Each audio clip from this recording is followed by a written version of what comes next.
July 4, 1969, 9:45 p.m., a warm summer evening in the San Francisco Bay Area. The streets of Vallejo, California, are quiet, except for the sound of screams echoing through the night air as a young couple, David Faraday, 17, and Betty Lou Jensen, 16, leave a local high school dance.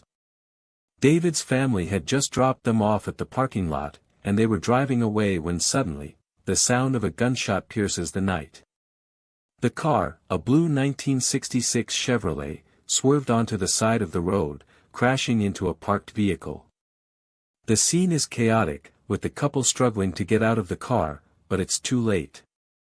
The impact of the bullet had already taken its toll.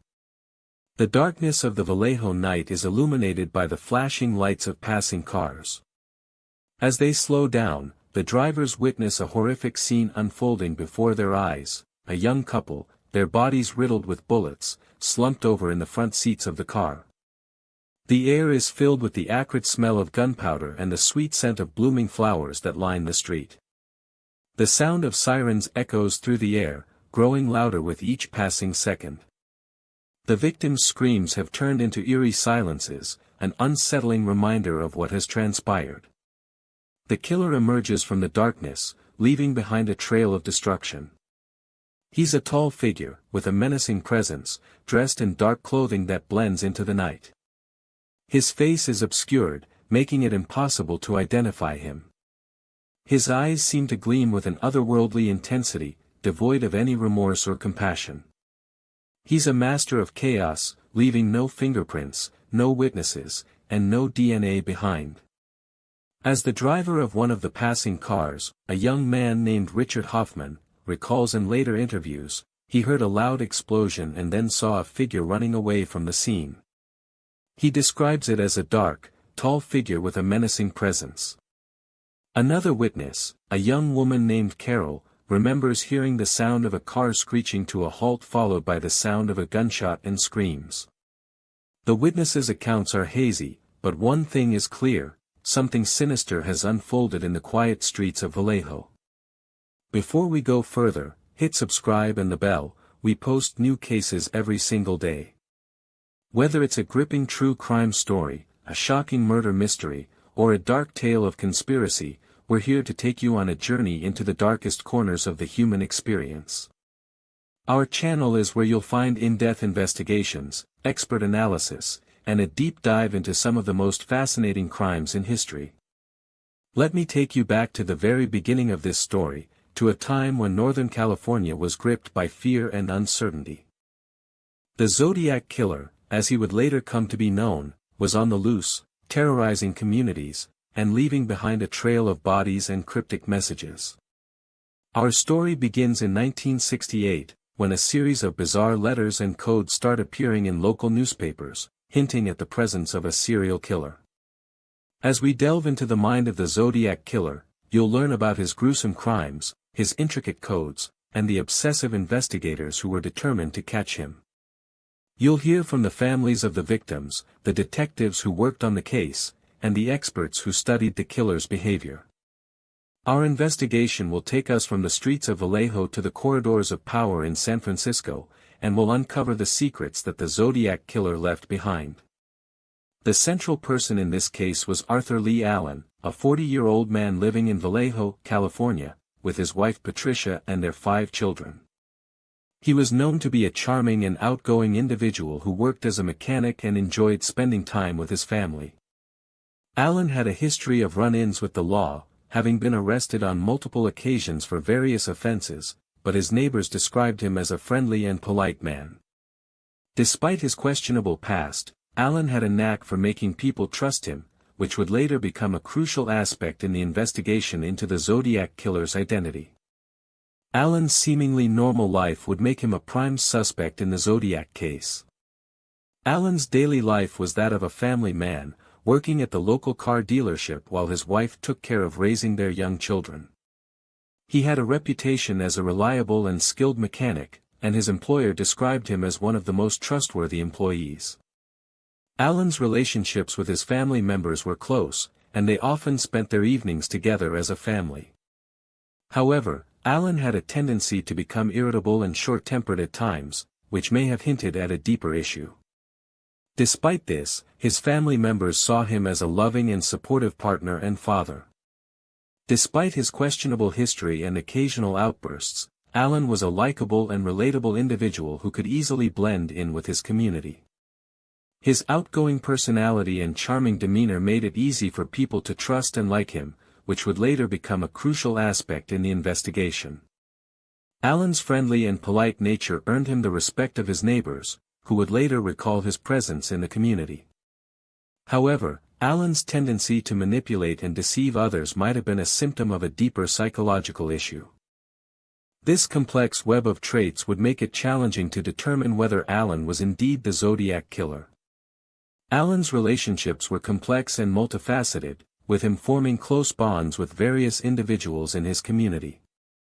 However, it's unclear how much trust he had in return from those he befriended. Patricia, his wife, seemed to be aware of his questionable past but chose to ignore it, which would have a significant impact on the investigation. Alan's relationship with his children was also close, and they often looked up to him as a role model. But as the months leading up to the Zodiac killings approached, it's unclear whether Alan's relationships began to change. On a crisp autumn evening, October 30, 1968, in Vallejo, California, a city about 30 miles northeast of San Francisco, the sky was a deep shade of indigo with a hint of mist rolling in from the Pacific Ocean. The air was cool, carrying the scent of damp earth and decaying leaves. It was a typical autumn evening in Northern California, with a gentle breeze rustling the trees along the city streets. The streets were quiet, with most residents settling in for the night. As the clock struck 9 p.m., a sense of calm settled over Vallejo. The events that led up to this fateful night were seemingly uneventful. David Faraday, 17, and Betty Lou Jensen, 16, had decided to take a romantic drive along Lake Herman Road, a scenic route overlooking Vallejo. They had been dating for a few months and had decided to explore the city's nightlife together. As they drove, they discussed their future plans and laughed together, enjoying each other's company. The couple's innocence and naivety made them an unlikely target for the horrors that were to come. It was 9:45 p.m. when the couple's car, a green 1963 Chevrolet, pulled over on a deserted stretch of Lake Herman Road. The driver, David Faraday, got out to take a closer look at the area, while Betty Lou Jensen remained in the car, enjoying the peaceful atmosphere. Suddenly, a dark figure emerged from the shadows, wielding a gun. The killer struck, shooting David Faraday in the head and then targeting Betty Lou Jensen with multiple shots, hitting her in the head and chest. The sound of gunfire echoed through the night, sending a chill down the spines of nearby residents.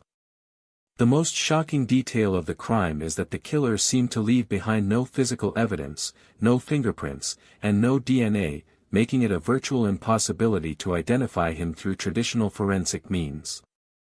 The police department was baffled, and the case went cold. The killer's complete lack of regard for human life is a chilling aspect of this case that continues to haunt investigators to this day. Betty Lou Jensen's body was found slumped over the steering wheel, a gruesome sight that would haunt the responding officers for years to come. Betty Lou's family and friends were left to mourn the loss of their loved one, their lives forever changed by this senseless act of violence. The first person to discover the gruesome scene was a passing motorist, who stumbled upon the car and immediately called the police. The responding officers were met with a scene of unimaginable horror, the bodies of David and Betty Lou riddled with bullets. The sheer brutality of the crime stunned the officers, who were left to process the evidence in front of them. As news of the crime spread, the community of Vallejo was shocked, and a sense of fear settled over the city.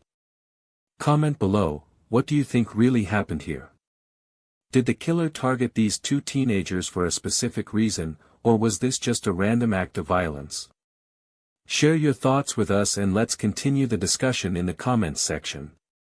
As the investigation into the Zodiac Killer's crimes unfolds, it becomes clear that this was just the beginning of a sinister series of events. The Zodiac Killer would go on to commit at least 2 more murders, and send a series of cryptic letters and codes to the police, taunting them with his abilities. The Zodiac Killer's true identity remains a mystery to this day, leaving behind a trail of horror and suspense that continues to captivate true crime enthusiasts. But as we delve deeper into the case, one question lingers: what drove this killer to commit such heinous crimes, and what secrets will he take to the grave?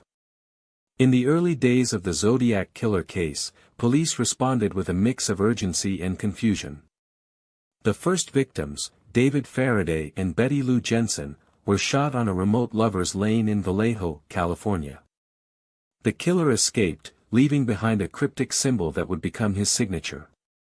Initially, police suspected a lone gunman, but as more bodies turned up, they realized they were dealing with a serial killer. They canvassed the area and collected evidence, but it would take years to piece together the clues.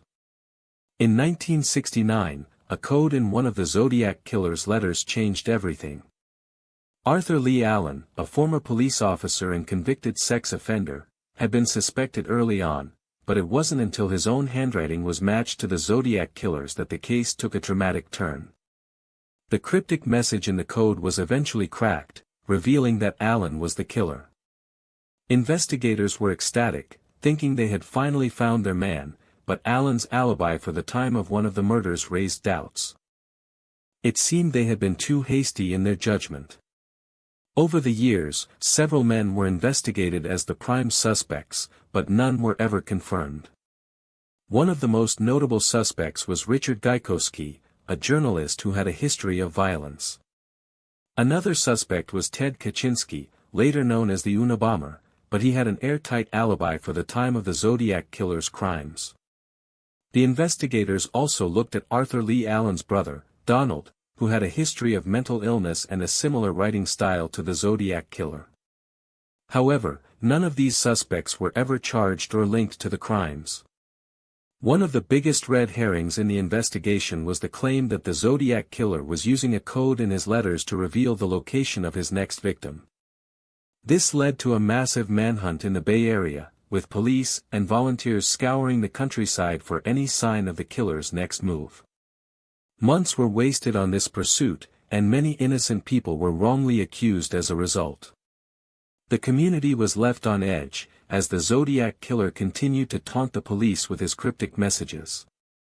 The investigation was bogged down by this misguided focus, and it would take years to regroup and find a new lead.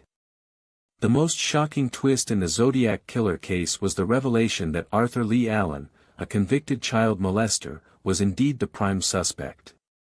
However, in 2018, a team of investigators re-examined the evidence and surprisingly implicated another suspect, not Allen. Richard Gajkowski, a journalist and editor, emerged as a potential candidate, and some believe he was the one who sent the infamous cryptograms to the press. But what really connected Gajkowski to the Zodiac Killer was the discovery of a suspicious typewriter key found at the crime scene, which matched the font style used in one of his letters.